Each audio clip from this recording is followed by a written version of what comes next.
aside from pushing people to eat bugs and insects as a viable alternative source of protein, well, there's actually a second simultaneous push to get people to eat lab-grown meat.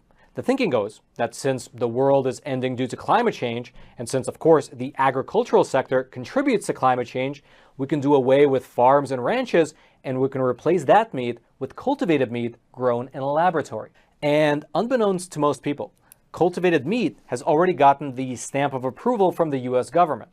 That's because late last year, the USDA gave the green light to two different companies. Quote, Upside Foods and Good Meat, two companies that make what they call cultivated chicken, said they have gotten approval from the US Department of Agriculture to start producing their cell-based proteins. Cultivated or lab-grown meat is grown in a giant vat, much like what you'd find at a beer brewery. This move follows a series of previous approvals which have paved the way for sales of cultivated meat in the US. Last week, Good Meat and Upside said they had received approval for labels for its product made from the USDA. In March, Good Meat said it had received a so-called no questions letter from the Food and Drug Administration. That letter states that the administration is satisfied that the product is safe to sell in the United States. The FDA issued a similar letter to Upside Foods in November. And so as you can see, the USDA, as well as the FDA, which are the two agencies overseeing this industry, they have already given their stamp of approval for lab-grown chicken to be sold nationally, which, just as an aside, is something that not even Europe has done. Normally on these types of things, Europe is 1, 2, or sometimes even 5 years ahead of the US. But in the case of synthetic meat, the EU has not given any lab-grown meats the green light. And it actually doesn't even look like it's on the horizon, because doing so in the context of Europe would require a full review by the European Food Safety Authority. And that full review can take upwards of 2 years to actually finish. And as of right now, there does not seem to be any proposals on the table that were sent to that commission to get the ball rolling. Although, while we're on the topic of Europe in general, I will mention that on the flip side, you do have individual European nations banning synthetic meat. For instance, in November of last year, basically at the tail end of last year, Italy became the first EU country to ban the sale or the import of cultivated meat. You also have about a dozen other European countries looking to follow suit. Regardless, though, circling back here to the States, after the USDA made their decision, America became the third country in the world to allow for the sale of synthetic meat, right behind Singapore as well as Israel. However, since the US is essentially an amalgamation of 50 different states, what you're starting to see is individual states pushing back.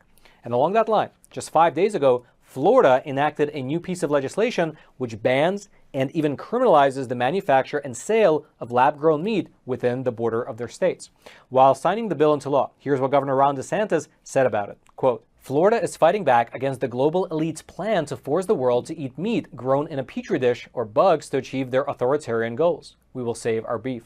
There was also a press release made public that cited the bill as being essentially pushback against the World Economic Forum's goal of forcing the world to eat lab-grown meat as well as insects in general. Likewise, you had the Florida Commissioner of Agriculture come out and supported this new law as well, saying the following, quote, Florida is taking a tremendous step in the right direction by signing first-in-the-nation legislation banning lab-grown meat. We must protect our incredible farmers and the integrity of American agriculture. Lab-grown meat is a disgraceful attempt to undermine our proud traditions and prosperity and is in direct opposition to authentic agriculture. Now, just like with any issue, there are two sides to this story.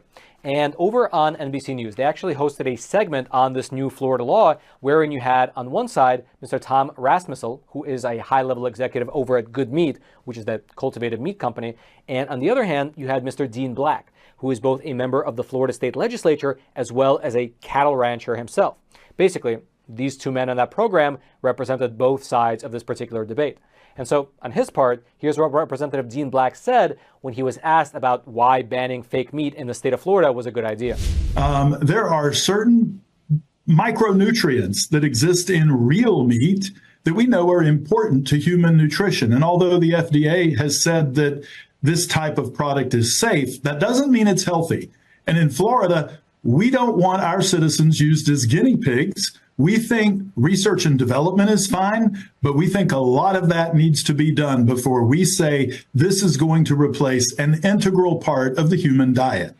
Look, communist China and communist countries have a history of collectivizing agriculture and food production, and they use that to control their populations. And for this to make sense, it will have to be concentrated in large factories. And look, we are in a very tense geopolitical time with China, North Korea, Iran. And if you concentrate your protein production in a few major factories, you're a few missile strikes from an instant famine. Right now, in our agricultural production system, our protein production is dispersed all across the country. It's impossible to take it all out. On the flip side, however, you had the executive at the fake meat company lay out his arguments centered around leaving the choice up to the free market and for individuals to make themselves. Take a listen. So we have the ability to grow meat much more efficiently than the conventional way. And that's going to be really important. I mean, the protein requirements of the planet are going to double between now and 2050. So adding another tool to be able to sustainably make protein is going to be really important. It's not going to replace conventional meat. We're not advocating for that. Certainly that's not being expected from the Florida legislature. But consumers should decide. They should be able to go to a grocery store and determine what type of safe and approved meat they want. Now, aside from Florida, you currently have several other states in the nation in various stages of passing similar laws banning artificial meat. For instance, just 2 weeks ago over in Alabama, the state legislature, both the House and the Senate, approved a bill that likewise banned meat from cultured animal cells from being sold in the state. That bill is called SB 23, and it makes it a Class C felony to manufacture, sell, or to distribute food products that are produced from cultured animal cells. It's now sitting on the desk of Governor Kay Ivey awaiting her signature. Likewise, over in Arizona, you have state lawmakers considering 2 new bills there, which would also stop the sale of lab-grown meat. The first piece of legislation is House Bill 2121, which will prohibit anyone in Arizona from offering to sell or to produce a cell-cultured animal product for human consumption. That bill has already passed the House, and it's currently in committee in the state Senate. Then the second piece of legislation is House Bill 2244, and it's also passed by the state House, and it's currently also sitting in the Senate awaiting to be heard. This bill will make it illegal to intentionally misrepresent a product not derived from either livestock or poultry as being actual meat. The bill, as I mentioned, is currently in the committee in the state Senate. Furthermore, besides these states, you also have the states of Missouri, Alabama, Arkansas, Kentucky, Maine, Mississippi, Montana, North Dakota, Oklahoma, South Carolina, South Dakota, Wyoming, Kansas, Louisiana, Georgia, as well as Texas, all having passed state-level legislation which forces companies to have a special product label when selling cultivated meat, meaning that in all these different states, you cannot just label meat if it's synthetic meat. You have to very obviously write that it is cultured meat. And so that's pretty much the state of the industry right now in America. The USDA and the FDA have given the green light for synthetic meat to be sold throughout the whole country, while at the same time you're having state-level legislatures passing bills to either ban the sale of this meat or to force the packaging of it to make a specific distinction between cultured meat and regular meat. If you'd like to go deeper into the subject matter, I'll throw my reference notes. You'll be able to find them down in the description box below this video if you want to dive a little bit deeper into this subject matter. Otherwise, until next time, I'm your host, Roman from the Epoch Times. Stay informed. Most importantly, stay free.